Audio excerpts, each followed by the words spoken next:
Hello दोस्तों, फिर से आप सबका स्वागत है इस चैनल में।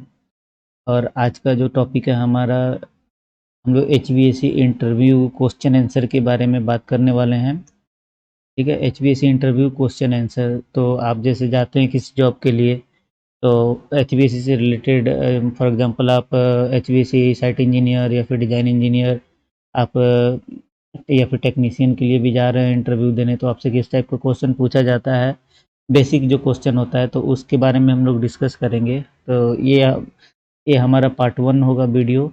मैं आगे भी इस तरह का नेक्स्ट पार्ट 2, पार्ट 3 भी और सारा भी वीडियो बनाऊंगा टोटल, जिसमें कि सारा क्वेश्चन आंसर कवर हो जाए। तो अगर आप इस चैनल पे नए हैं तो सबसे पहले चैनल को सब्सक्राइब कर लीजिए, ताकि और बेल आइकन को भी आप दबा दीजिए, ताकि जब भी मैं कोई वीडियो बनाऊँ तो आपके पास नोटिफिकेशन चला जाए, जिससे कि आप वीडियो को देख सकें सही से। ठीक है, तो आइए स्टार्ट करते हैं। तो सबसे पहला क्वेश्चन है हमारा कि what is the unit of heat. ये आपसे पूछ सकता है, तो आप बता सकते हैं यूनिट क्या होता है इसका। बी टी, एचबीएससी में हीट का जो यूनिट होता है बीटीयू। ठीक है, इसका फुल फॉर्म होता है आपका ब्रिटिश थर्मल यूनिट।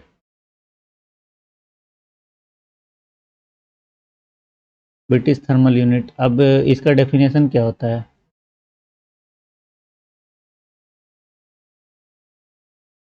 मैं आपको डिटेल में डेफिनेशन वगैरह भी बताता चलूँगा। जैसे बेसिकली होता है, जैसे अमाउंट ऑफ एनर्जी होता है required to raise the 1 degree Fahrenheit temperature of 1 pound of water. अगर मान लीजिए आपके पास 1 पाउंड वाटर है, आपके पास मान लीजिए कि 1 पाउंड वाटर है। यहाँ पे पहले मैं लिख दूँ, 1 पाउंड इक्वल टू होता है 0.45 kg, और 1 kg इक्वल टू होता है 2.205 पाउंड होता है। एल बी पाउंड का यूनिट, जिसको हम लोग डिनोट करते हैं पाउंड को। तो इट इज, यहाँ पे इसका डेफिनेशन लिख देता हूँ। It is the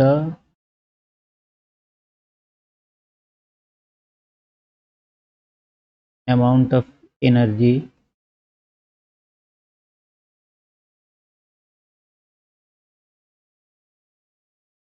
required to raise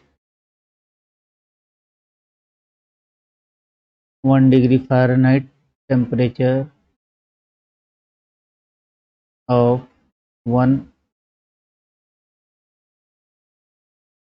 pound of water. मतलब कि 1 पाउंड वाटर के टेम्परेचर को 1 डिग्री फ़ारेनहाइट से बढ़ाने के लिए, अगर मान लीजिए 1 पाउंड वाटर है यहाँ पे, फॉर एग्जांपल यहाँ पे 1 पाउंड वाटर है। ठीक है, यहाँ पे 1 पाउंड वाटर। अब इसके टेम्परेचर को अगर आपको 1 डिग्री फ़ारेनहाइट बढ़ाना है, तो इसके लिए जो एनर्जी का रिक्वायरमेंट है, उसको हम लोग बोलते हैं ब्रिटिश थर्मल यूनिट। या फिर इसको आप ऐसे भी बोल सकते हैं कि it is the amount of heat when added to 1 pound of water and to increase the temperature of water to 1 degree Fahrenheit. तो यही है, मान लीजिए यहाँ पे जो भी एनर्जी, फॉर्म ऑफ एनर्जी जो भी है, फॉर एग्जांपल फर्नेंस है या फिर, तो इस 1 पाउंड ऑफ वाटर को के टेम्परेचर को 1 डिग्री फ़ारेनहाइट बढ़ाने के लिए जो एनर्जी रिक्वायरमेंट है, उसी को हम लोग बीटीयू बोलते हैं, ब्रिटिश थर्मल यूनिट। ठीक है। अब टाइप्स ऑफ हीट भी आप पूछ सकता है आपसे कि इंटरव्यूअर, टाइप्स ऑफ हीट कितना होता है, तो आप बता सकते हैं उसको। एक होता है सेंसेबल हीट, और एक होता है latent heat. Sensible heat and latent heat. तो अभी मैं आपको टाइप्स बता दिया, इसके बारे में फिर आगे हम लोग डिस्कस करेंगे, इसका डेफिनेशन क्या होता है और ये कैसे वर्क करता है, सेंसेबल एंड लेटेंट हीट। फिर नेक्स्ट क्वेश्चन है हमारा कि व्हाट इज टन। टन क्या होता है, टन। तो टन, जो एयर कंडीशनिंग सिस्टम में हम लोग जो कैपेसिटी को डिनोट करने के लिए हम लोग टन का इस्तेमाल करते हैं, TON। इसका टन का फुल फॉर्म होता है ton of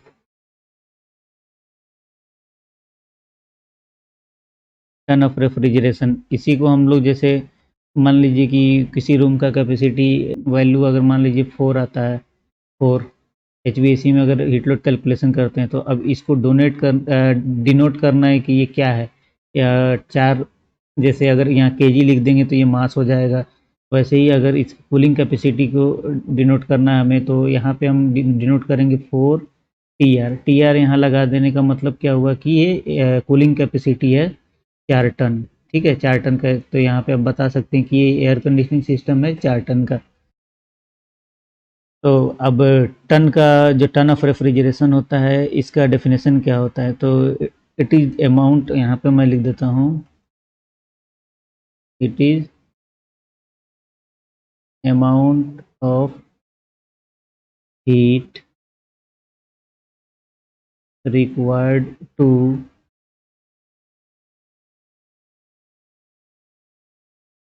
melt the 1 ton of ice at 0 degree Celsius temperature in 24 hour. मतलब 24 घंटा में 0 डिग्री सेल्सियस पे 1 टन आइस को पिघलाने के लिए जो हीट रिक्वायर्ड होता है, उसे हम लोग टन ऑफ रेफ्रिजरेशन करते हैं, जिसको हम लोग TON से डिनोट करते हैं। और 1 टन इक्वल टू होता है हमारा, अगर हम बात करें तो 12,000 BTU होता है, ब्रिटिश थर्मल यूनिट।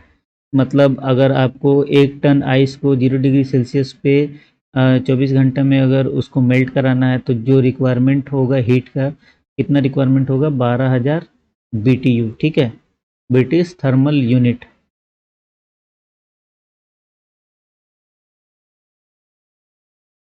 और 1 ton equal to, normally rule of thumb है, जैसे थंब रूल के हिसाब से 400 CFM लिया जाता है। और 1 टन इक्वल टू, जैसे यहाँ पे मैंने बताया, 12,000 BTU होता है। और 1 टन इक्वल टू होता है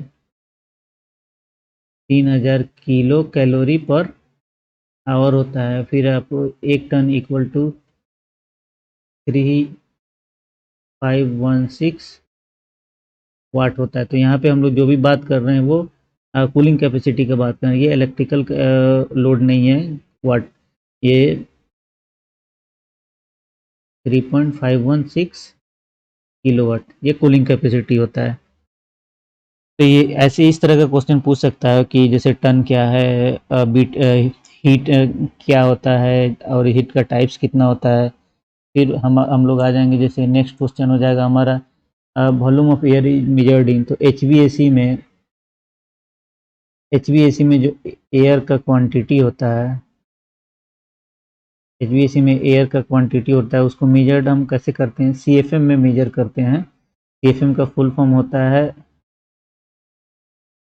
पर क्यूबिक फुट पर मिनट होता है। ठीक है,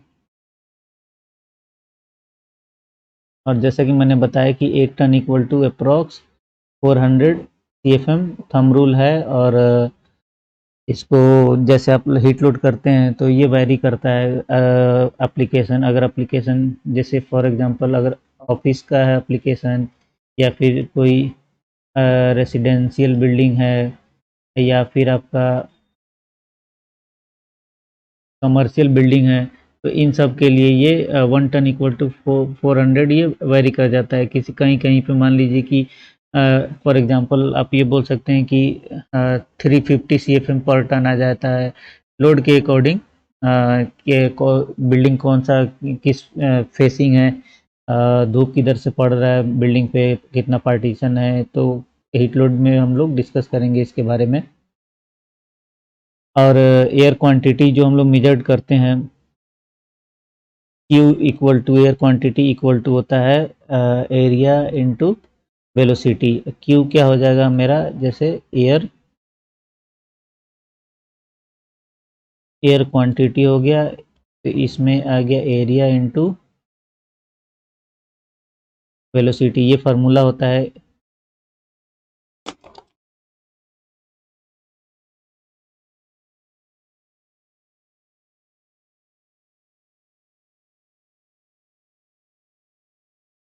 ये आपका फार्मूला होता है। और अब एरिया जो हम लोग लेते हैं यहाँ पे वो स्क्वायर फीट में लेते हैं, और वेलोसिटी जो होता है आपका एफ पी एम में लेते हैं। एफ पी एम का क्या मतलब होता है? फुट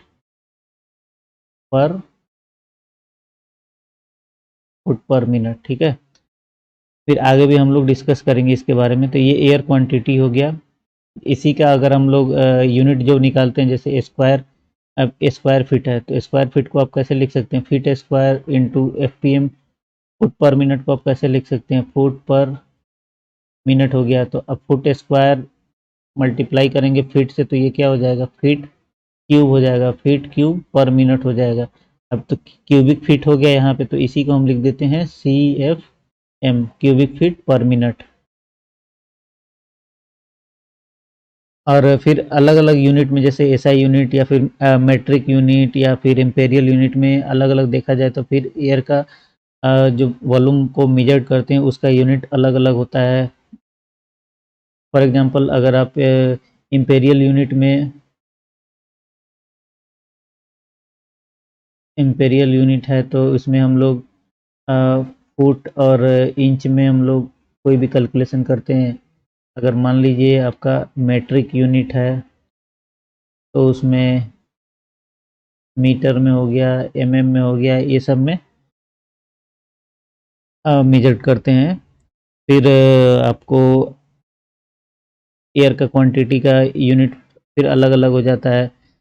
सी एफ एम से भी हम लोग क्यूबिक फीट पर मिनट हो गया, या फिर सी एम एच भी होता है, क्यूबिक मीटर पर आवर, जिसको हम लोग मीटर पर सेकेंड, या फिर मीटर क्यूब पर मिनट हो जाता है इसका, ठीक है।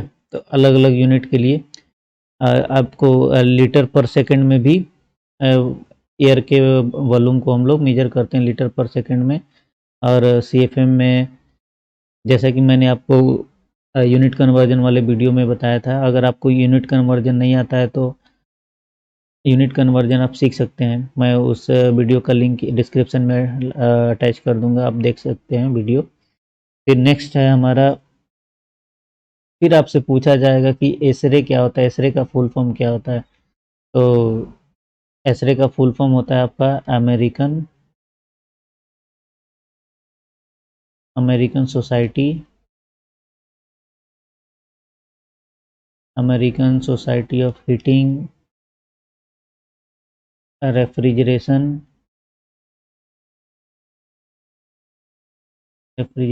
And air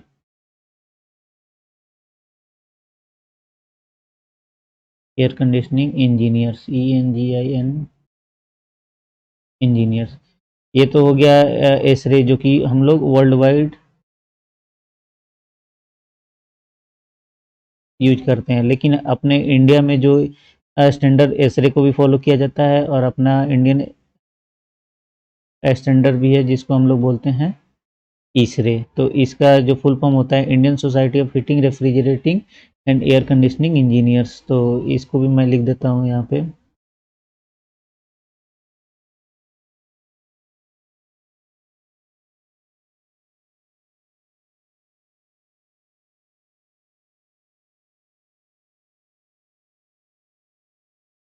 Indian society of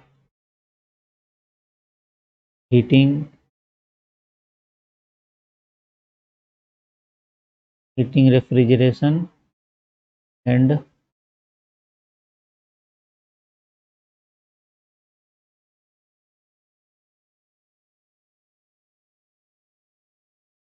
engineers, ठीक है। तो आपसे शॉर्ट फॉर्म भी, जैसे फुल फॉर्म भी पूछा जा सकता है। शॉर्ट फॉर्म बोल के, जैसे इसरे हो गया, एसरे हो गया, और सारे भी स्टैंडर्ड होता है, एसमैकना होता है। तो उसके बारे में आगे हम लोग डिस्कस करेंगे।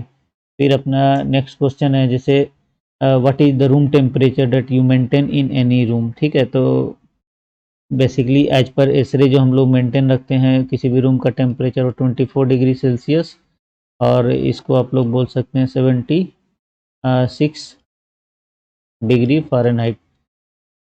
और एयर कंडीशनिंग में जैसे और भी पैरामीटर्स को हम लोग मेंटेन रखते हैं, जैसे कि रिलेटिव ह्यूमिडिटी होता है। फॉर एग्जांपल आप मान लो कि 55% प्लस माइनस 5% होता है, ठीक है। तो आप ऐसे बोल सकते हैं 50 से 60% तक।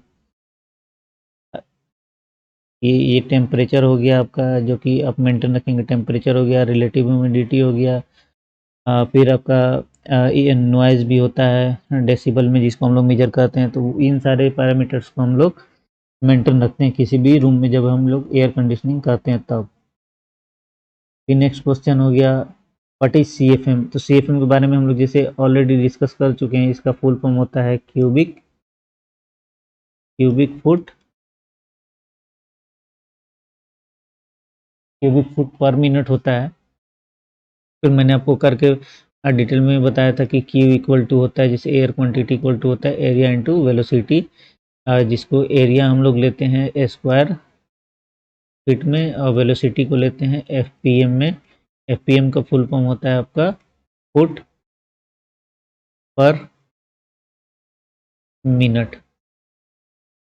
और फिर आप ये भी बता सकते हैं कि एक टन में अप्रोक्स 400 सीएफएम होता है। इतना आप बता दीजिए, काफ़ी है। फिर आपसे ये भी पूछ सकता है, जैसे कि मैंने पहले भी डिस्कस किया था, एक टन में कितना किलोवाट होता है। तो आप ये बता सकते हैं 3.516 किलोवाट होता है। या फिर एक टन में कितना बीटीयू होगा, जैसे पहले ही बताया था, तो 12,000 बीटीयू, ब्रिटिश थर्मल यूनिट। फिर नेक्स्ट क्वेश्चन अपना है कि एस्पेक्ट रेशियो क्या होता है। तो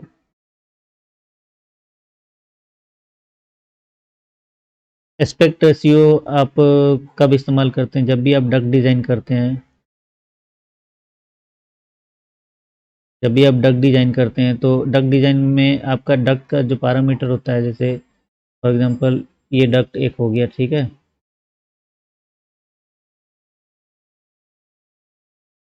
ये डक्ट हो गया। अब डक्ट में आपको क्या क्या होता है, एक तो यहाँ पे आपका हाइट होगा, फिर विड्थ होगा। तो हाइट और विड्थ का जो रेशियो होता है, उसी को एस्पेक्ट रेशियो बोलते हैं। क्योंकि अगर एस्पेक्ट रेशियो आप सही नहीं रखेंगे, अगर एस्पेक्ट रेशियो सही नहीं रखेंगे, तो क्या क्या चीज़ का प्रॉब्लम हो सकता है आपको। नॉइज़ का प्रॉब्लम हो सकता है, जैसे कॉस्टिंग कॉस्टिंग ज़्यादा आएगा, ठीक है। नॉइज़ का प्रॉब्लम होगा आपको, और सारा भी प्रॉब्लम क्रिएट होने लगता है। तो इसलिए जो एस्पेक्ट रेशियो हम लोग मेंटेन रखते हैं, वो है जैसे 1:4 का एस्पेक्ट रेशियो। अब 1:4 में 1 में क्या होगा, तो हाइट इज टू विड्थ का रेशियो होता है। फॉर एग्जांपल, अगर अगर आप हाइट ले रहे हैं, मान लीजिए कि 300 mm, तो विड्थ मैक्सिमम आप कितना ले सकते हैं, 4 टाइम्स इसका 1200 mm। अगर 1200 mm से कम है तो चलेगा, बट आपका जैसे 1300 नहीं होना चाहिए। अगर 1300 अगर ले लेंगे आप, 1300 डिवाइड बाई अगर 300 करते हैं, तो 3 चौका 12 हो गया यहाँ पे। और फिर तीन तीन 1:2 अगर देखा है, तो 1:4.3 का रेशियो हो गया, जो कि एक्सेप्टेबल नहीं है। फिर आपको क्या प्रॉब्लम आएगा कॉस्टिंग करने में। डक्ट जैसे प्रॉपर डक्ट गेज सिलेक्शन नहीं हो पाता है अच्छे से। फिर जैसे एयर यहाँ से फ्लो होगा, तो डक्ट से आवाज़ आने लगेगा। इन सब प्रॉब्लम्स को अवॉइड करने के लिए इस एस्पेक्ट रेशियो को मेंटेन रखा जाता है। फिर नेक्स्ट क्वेश्चन है हमारा कि what is the pump supply and discharge fitting. तो कोई भी पंप अगर है, तो उस पे जो फिटिंग होता है, फॉर एग्जांपल आप ले सकते हैं, जैसे यहाँ पे मैं बता देता हूँ, जैसे प्राइमरी पंप का ठीक है, प्राइमरी पंप हो गया, या फिर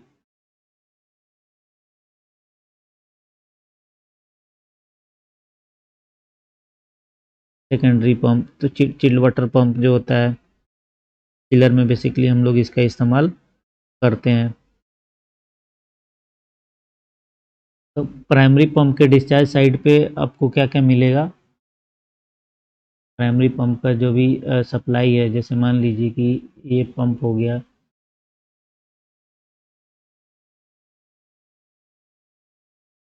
ये पंप हो गया। तो पंप का एक होता है सक्शन, एक हो गया सक्शन, ये हो गया डिस्चार्ज। तो जो डिस्चार्ज होता है वो आपका सप्लाई हो गया, क्योंकि वाटर यहीं से सप्लाई कर रहा है। तो अब सप्लाई में आपको फिटिंग्स में बताता हूँ। पहला प्राइमरी पंप का फिटिंग्स सबसे पहला आपका हो गया फ्लेक्सिबल कनेक्शन होता है एक। तो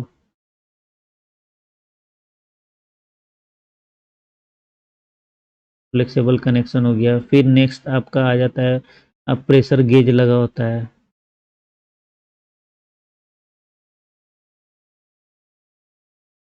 प्रेशर गेज हो गया। फिर आपको चेक वाल्व लगा होता है, स्विंग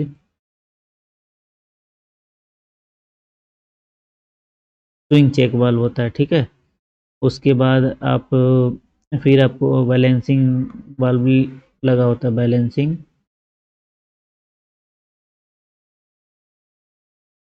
वाल्व होता है। फिर आपका आ गया जैसे, फिर आपको यहाँ पे बटरफ्लाई वाल्व हो गया। ये तो हो गया आपका सप्लाई पे, जो पंप का डिस्चार्ज होता है। सेम वैसे ही अगर यहाँ पे प्राइमरी पंप के सक्शन पे भी बात करें तो उस पे मैं आगे बताता हूँ, उस पे कौन कौन सा फिटिंग लगेगा।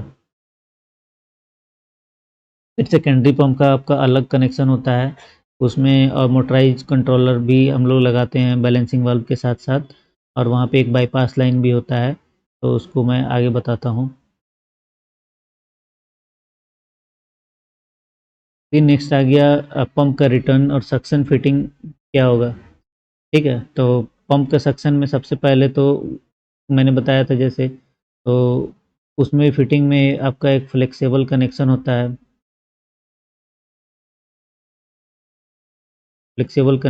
है, फिर आपका स्ट्रेनर होता है। अब स्ट्रेनर के आगे पीछे दोनों तरफ आपका प्रेशर गेज लगा होता है।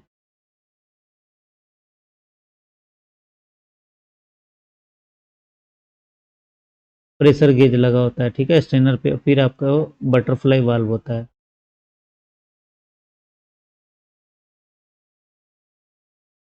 बटरफ्लाई वाल्व होता है। तो मैं एक पंप बना के भी ऐसे दिखा देता हूँ। फॉर एग्जांपल,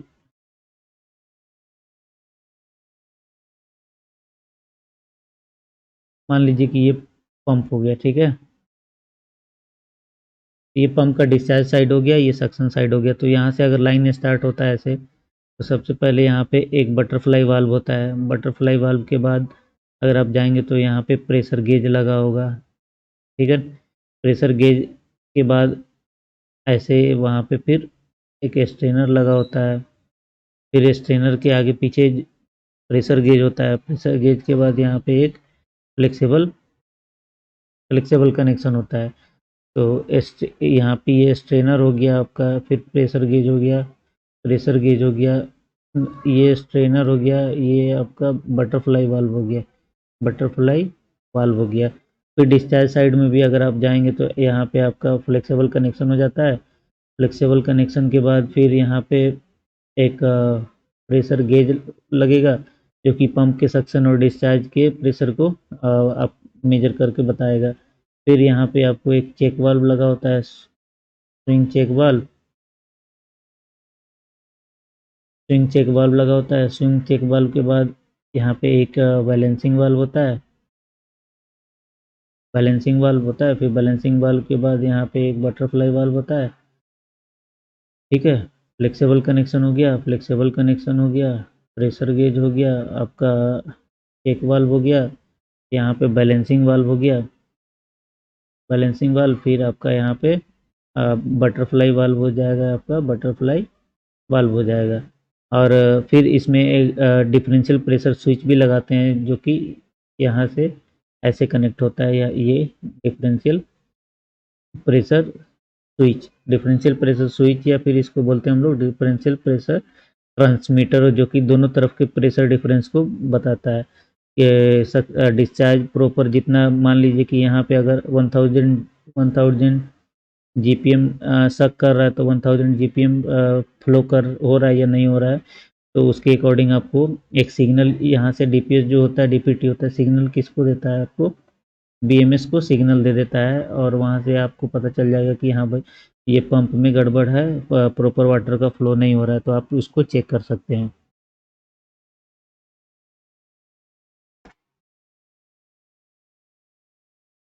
फिर नेक्स्ट आ जाएगा हमारा वीएफडी। क्या होता है? वीएफडी होता है हमारा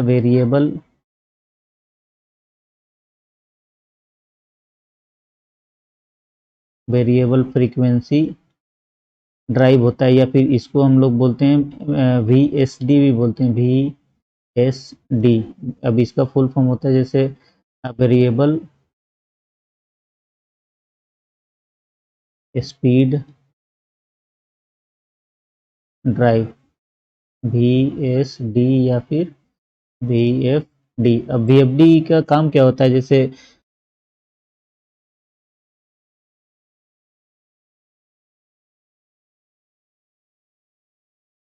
बेसिकली वीएफडी का काम होता है कि मोटर का जो आरपीएम होता है, मोटर के का जो स्पीड होता है, उसके स्पीड को मोटर आरपीएम कंट्रोल, मोटर के आरपीएम को कंट्रोल करता है। फॉर एग्जांपल अगर कोई एएचयू लगा हुआ है, कोई एएचयू लगा हुआ है, एयर हैंडलिंग यूनिट, ठीक है, और उसमें हम लोग को वीएफडी से कनेक्टेड मोटर लगाना हो, तो वो मोटर जो